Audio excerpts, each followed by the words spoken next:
चलिए देखा जाए question number 7 from exercise 7C। देखो क्या दिया गया है। In the given figure A B parallel C D, मतलब ये लाइन ए बी जो है वो सी डी का पैरेलल है, पहली बात। दूसरी बात क्या बोला, पैरेलल ही है, मतलब ये तीनों की तीनों लाइंस जो है वो आपस में पैरेलल हैं। तब पूछा गया है कि एक्स का वैल्यू होगा। चलो देखो यहाँ ये एक्स मतलब ये वाला पार्ट क्या होगा, ये वाला पार्ट आपको डिसाइड करना है, ठीक है। चलो तो कैसे होगा सर, तो देखो ये मतलब कि ये एक्स का वैल्यू फाइंड आउट करना है। चलो कैसे होंगे, तो सबसे पहली बात यहाँ से कहा जा सकता है कि here we can say that A B is parallel C D, so we can say that कि एंगल ए बी सी, ठीक है, एंगल ए बी सी। देखो जब भी जेड का फॉर्मेशन होगा, ये ट्रांसवर्सल लाइन है और ये दोनों लाइंस पैरेलल अगर हैं, जेड का फॉर्मेशन जब भी होता है तो ये एंगल और ये एंगल आपस में इक्वल होते हैं, रीजन अल्टरनेट एंगल। एक लेफ्ट साइड होगा, दूसरा राइट साइड होगा, और एक देखो ये लाइन के नीचे है, ये लाइन के ऊपर है, दोनों एंगल्स इक्वल होते हैं, ठीक है। चलिए तो यानी कि यहाँ से कहा जा सकता है कि एंगल ए बी सी जो होगा that will be equal to angle B C D. चलो ये वाला एंगल बी सी डी, और दोनों आपस में क्या होंगे, इक्वल होंगे, है ना। चलो लेकिन अगर मैं बात करूं ए बी सी, तो ए बी सी का वैल्यू कितना डिग्री है, 70 डिग्री। बी सी डी का जो वैल्यू होगा, यानी कि दिस इम्प्लाइज दैट कि एंगल बी सी डी का जो वैल्यू होगा that will be equal to how much, that will equal to 70 degree. B C D का वैल्यू क्या लिखा जा सकता है, 70 डिग्री लिखा जा सकता है। चलो ये आ गए condition number 1। Now from the figure we can say that, यहाँ से देखोगे आप तो कहा जा सकता है कि E F is parallel to C D. E F जो है वो सी डी का पैरेलल है।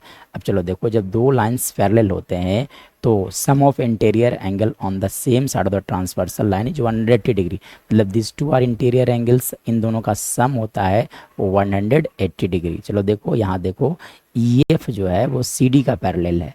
देखो ये वाला एंगल सी एफ, ये एंगल और ये एंगल जो है वो ट्रांसवर्सल लाइन सी ई के एक ही पैरेलल लाइन ई एफ और सी डी के एक ही तरफ है, इसलिए दोनों का सम होगा आपका 180 डिग्री, मतलब this is equal to 50 degree. So देखो ये 130 है तो 150 डिग्री होगा। सो इसे लैंग्वेज में कैसे लिखा जाएगा, तो आप लिख दोगे E F parallel C D. So we can say that कि एंगल आप लिख दो E C D plus angle कौन सा, C E F plus angle C F, that is equal to 130 degree. चलो अब देखो तो ई सी डी तो नहीं मालूम है, तो आप ई सी डी को ई सी डी ही रहने दो, लेकिन सी एफ है जो that is given that is equal to 130 degree, sorry equal to 180 degree लिखना चाहिए, इक्वल टू लिखा जा सकता है 180 डिग्री। मतलब यहाँ से आप लिख सकते हो कि एंगल ई सी डी का वैल्यू आ गया 180 degree minus 130 degree, this is equal to how much, 50 degree. मतलब ये वाला जो एंगल आप देख रहे हैं this is equal to 50 degree. चलो लेकिन ये बी सी डी जो है ये दो पार्ट में टूटा हुआ है। देखो बी सी डी को आप दो पार्ट में तोड़ करके लिख दो, ठीक है ना। एंगल बी सी डी जो है एक्चुअली में दो पार्ट में तोड़ करके लिखा जा सकता है। चलो आप बी सी डी को दो पार्ट्स में तोड़ो, इसे दो पार्ट में है ना, दो पार्ट में लिखा जाए। चलो अब आप क्या लिख सकते हो, बी सी डी। अब देखो ये बी सी डी ये कंप्लीट एंगल है, तो ये this angle plus this angle, यानी कि आप लिख सकते हो angle B C E plus लिखा जा सकता है angle E C D, that is equal to how much, 70 degree. But we can say from here that angle B C किसके इक्वल है, एक्स के इक्वल है, प्लस ई सी डी। देखो ई सी डी कितने आए, 50, that is equal to how much, 70।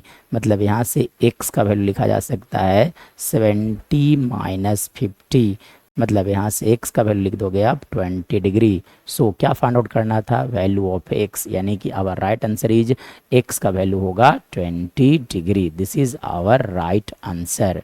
लेकिन अगर मैं बात करूँ डायरेक्ट कैसे बनेगा, तो देखो डायरेक्ट भी बना सकते हो, इतना लिखने उखने की जरूरत नहीं है, डायरेक्ट भी बनाया जा सकता है। यानी कि दूसरे मेथड्स आप देख लो डायरेक्ट कैसे बनाओगे। देखो ये ई एफ लाइन और सी डी लाइन दोनों आपस में पैरेलल हैं, और देखो ये ईसी एक ट्रांसवर्सल लाइन हो जाएगा, इसलिए इन दोनों एंगल का सम जो है 180 डिग्री होगा। मतलब ये 30 डिग्री है, 130 डिग्री है, तो ये गारंटी है कि 50 डिग्री होगा। नाउ अब देखो ये ए बी जो है वो सी डी का पैरेलल है और बी सी एक ट्रांसवर्सल लाइन है। जब भी जेड का फॉर्मेशन होता है तो this two angles are equal, मतलब अगर ये 70 डिग्री है तो ये पूरा का पूरा जो है वो 70 डिग्री होगा। चलो अब 70 डिग्री में से 50 डिग्री खत्म यूटिलाइज हो चुका है, तो रिमेनिंग पार्ट कितने रह जाएंगे 20 degree. So our answer will be 20 degree, direct भी लिखा जा सकता है।